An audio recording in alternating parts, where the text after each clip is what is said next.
ভাই দিক দিয়ে ঢোকা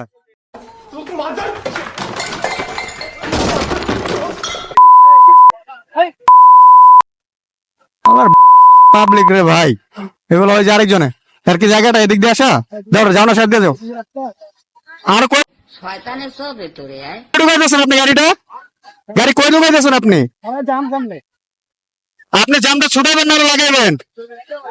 মাথার মধ্যে কোনো ঘেলো না আসো এখানে। गजब बेइज्जती है।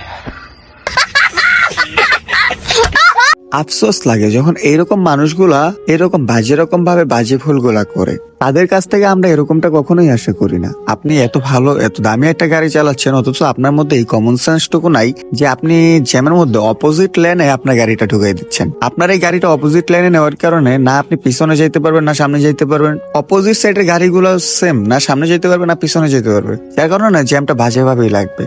যাই হোক, আমি একটা রোড ভেপ করে ফেলছি হয়তোবা, তার জন্য আন্তরিকভাবে দুঃখিত, কারণ অনেক টাইম জ্যামে আটকেছিলাম। এর মধ্যে ওরা যদি এরকম করে তাহলে একটু মাথা গরম হতেই পারে, স্বাভাবিক। তবুও পরিশেষে সেটাই বলবো, গালাগালি রাগারাগি কিংবা রোড ভেপ কখনোই সমাধান হতে পারে না। আমি আমার আজকের ভিডিওর মধ্যে মোটরযানের সকল ভাইকে এইটুকু সাবধানতা অবলম্বন করতে বলবো, যখন আপনারা জ্যামে পড়ে যাবেন অবশ্যই একটু নিজের লেনে থাকার চেষ্টা করবেন, কারণ আপনি যখন অপোজিট সাইডের লেনে ঢুকিয়ে দিবেন তখন জ্যামটা ক্রমশ কমবে না, বেড়েই চলবে।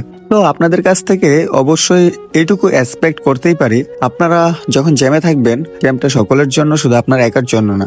একটু রুলস মেনে কিছুক্ষণ অপেক্ষা করুন। জ্যাম যখন ছুটে যাবে কেউ আপনাকে ধরে বেঁধে আপনার লাইনে আপনাকে রেখে দিবে না, আপনি সবার সাথে তাল মিলিয়ে অবশ্যই চলে যাবেন। তো কেন 2-1 মিনিট সময় বাঁচাতে গিয়ে বরঞ্চ আরো অন্যান্য মানুষগুলাকে বিভ্রান্তি করেন, এই জিনিসটা অবশ্যই অ্যাভয়েড করা উচিত।